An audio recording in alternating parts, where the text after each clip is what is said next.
Hello all. మనందరికీ vehicles ఉంటాయి.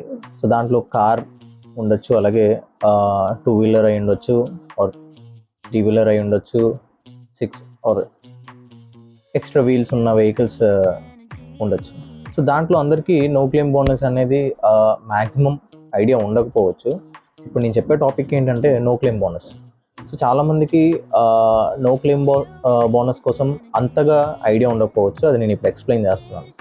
So ఏంటి అంటే, సహజంగా లెట్సే మీ పేరు మీద కానీ ఏ వెహికల్ ఆర్ ఇన్సూరెన్స్ ఏమీ లేదనుకుందాం. మీ ఫాదర్ పేరు మీద ఒక వెహికల్ ఉంది, అలాగే ఇన్సూరెన్స్ కూడా దాంట్లోనే ఉంది. ఈ నో క్లెయిమ్ బోనస్ అంటే ఏంటి అంటే, సహజంగా ఇన్సూరెన్స్ కంపెనీస్ ఏం చేస్తాయంటే, ఇయర్ ఆన్ ఇయర్ మీరు ఇన్సూరెన్స్ తీసుకొని మీరు కనుక ఎటువంటి క్లెయిమ్స్ చేయకుండా ఉన్నట్టయితే, like claims in the sense అంటే యాక్సిడెంట్ అయ్యి క్లెయిమ్స్ చేయకపోవడం, ఖచ్చితంగా యాక్సిడెంట్ అయితే క్లెయిమ్ చేస్తాం. అలాగా సేఫ్గా హెల్తీగా మీరు డ్రైవ్ చేస్తే మీకు క్లెయిమ్ చేయాల్సిన అవసరం ఉండదు.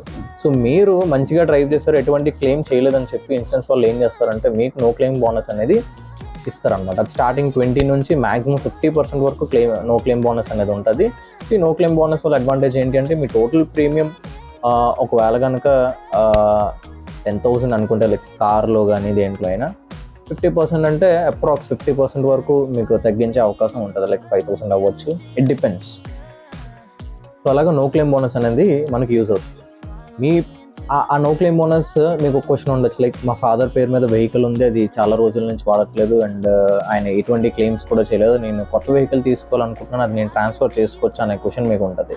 సో ఇక్కడ ఏంటి అంటే, నో క్లెయిమ్ బోనస్ అనేది ఆ వెహికల్ మీద ఉండదండి, పర్సన్ నేమ్ మీద రిజిస్టర్ అయి ఉంటుంది. సో ఖచ్చితంగా అది ట్రాన్స్ఫర్ చేయడం కావదు. ఓకే.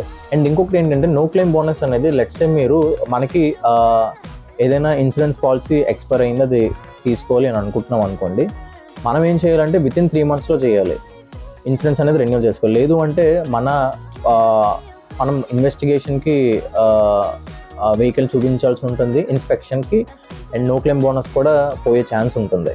ఓకే. అండ్ ఈ నో క్లెయిమ్ బోనస్ అనేది ఎప్పుడు ట్రాన్స్ఫర్ అవుతుంది అంటే, మీకు బ్లడ్ రిలేషన్ అయి ఉండి ఒకవేళ తీసుకున్న పాలసీ పర్సన్ ఎక్స్పైర్ అయ్యి ఉంటే అక్కడ మనం ట్రాన్స్ఫర్ చేసుకోవడానికి అవుతుంది. అండ్ వెహికల్కి నో క్లెయిమ్ బోనస్ అనేది వెరీ ఇంపార్టెంట్ అండి. దాన్ని మనం కరెక్ట్గా యూటిలైజ్ చేసుకుంటే కనుక మనం పాలసీలో టోటల్ ప్రీమియం మీద మనం మనీ సేవ్ చేసుకోవచ్చు. అండ్ ఇంకా ఎక్స్ట్రా ఇన్ఫర్మేషన్ కోసం మీకు తెలుసుకోవాలనుకుంటే ఈ ఛానల్ని మీరు ఫాలో అవ్వండి. Thank you. మీకు కనుక మీ మోటార్ ఇన్సూరెన్స్ పాలసీస్ ఏమైనా క్వశ్చన్స్ ఉన్నా మీరు నాకు డైరెక్ట్గా వాట్సాప్లో కాంటాక్ట్ అవ్వచ్చు. డిస్క్రిప్షన్లో నెంబర్ పెడతాను.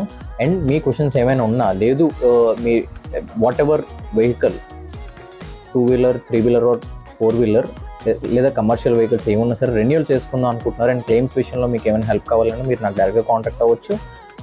డిస్క్రిప్షన్లో ఆర్ కమెంట్ సెక్షన్లో నెంబర్ పెడతాను. మీరు వాట్సాప్ చేసిన తర్వాత నేను దానికి రెస్పాండ్ అయితే ఇన్ రిటర్న్ నేను కాల్ చేయడం కానీ మెసేజ్ చేయడం కానీ చేస్తాను. ఖచ్చితంగా నేను మీకు హెల్ప్ అవుట్ చేయగలను. Thank you.